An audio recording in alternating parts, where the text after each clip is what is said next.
are you? I'm Sophia with the Nerds of Color. I'm so happy to talk to you, Sophia. Oh, please, it's my pleasure. And congratulations on the new series. It's going to be such a hit and it's so, so good. So huge congrats. Thank you. Of course. I wanted to know, as a female viewer, I think that it is so important that the show is female-led by such strong females. Why do you think that's so important in today's entertainment industry? Well, we've spent a lot of time, in our houses reflecting and trying to be introspective about, if we get to leave our house, how are we going to do it better this time?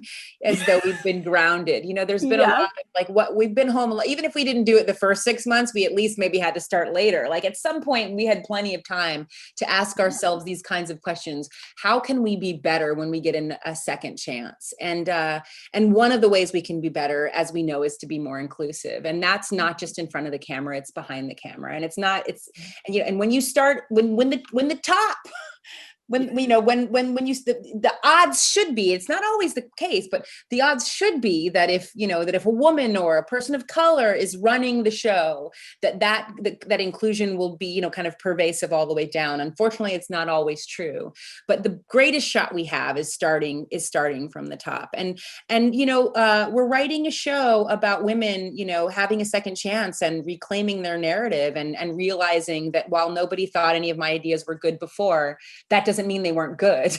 And that doesn't mean that they aren't still good. And so if to have done that without a woman at the helm, it would have been, I think, a little strange.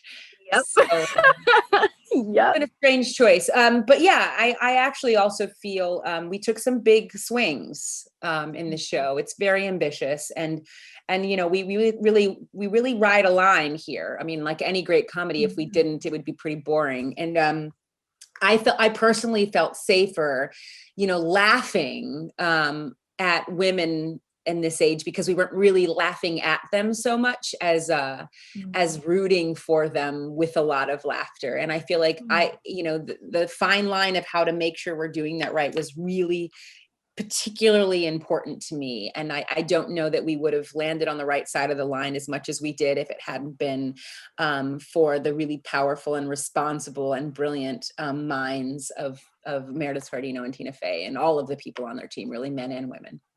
Of course. And, you said the message, I think, really, really beautifully. What do you sort of hope that message of, women reclaiming their narrative and second chances teaches viewers about following their dreams? And also, did it teach you something, reading the scripts and then seeing the final product?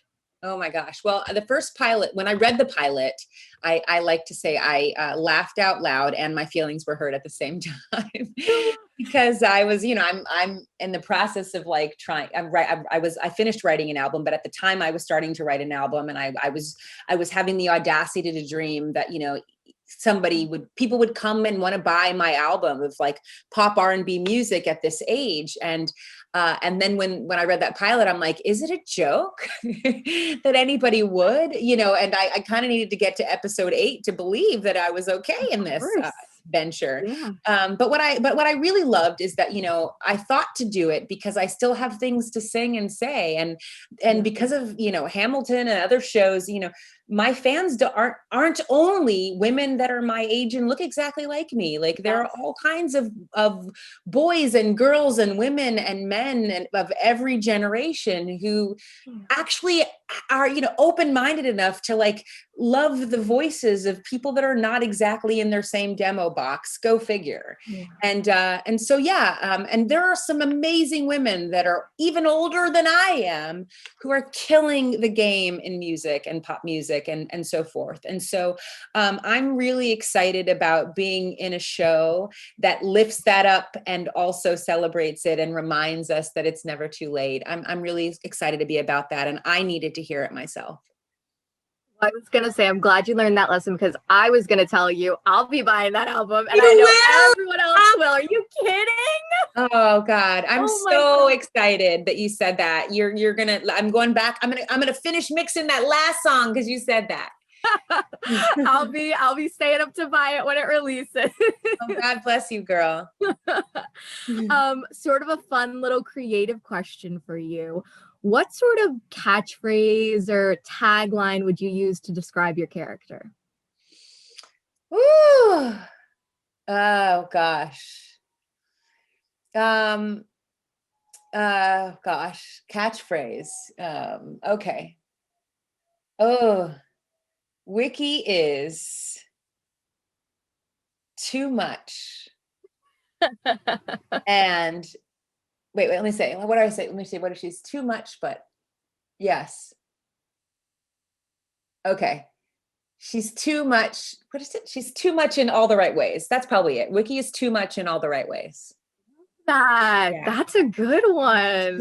She is too much, but it's all the right ways. All positive. It's all good. Yeah. I wanted to know specifically, like, did this project, was there any aspects to it that sort of stood out to you that you were like, I need to be part of this, especially compared to your past projects? I was excited about being in a half-hour comedy, honestly. I have a friend, actually, Lin-Manuel Miranda. I don't know if you've heard of him. He used to tell me that he loved so much half-hour comedies because he needed when he watched television just the break, just to laugh, just to kind of be infused with some, joy, to kind of go back to doing all the heavy lifts that he was doing in his life. And I just was like, that's interesting, because I didn't necessarily, I was like more of like the dramedy hour, like, Good Wife kind of thing. And I just thought that was really interesting that his whole jam was half-hour comedies. And what I love so much is that this, being a part of this world, just made me realize how much I needed this format. And it did such wonders for me over this last year. I guess we started shooting it in October. It's done such wonders for me. I cannot wait for the world to have this. It's like a little, I don't know, it's like a salve. It's something I feel like it's like a vaccine or something. Something like the world is still what the world is, but we have something. We have a bit of joy from this half-hour show that makes us a little, it boosts our immunity. Let's say that. Little joy, happiness, and laugh stuff, and that's what the world needs right about now. I think so.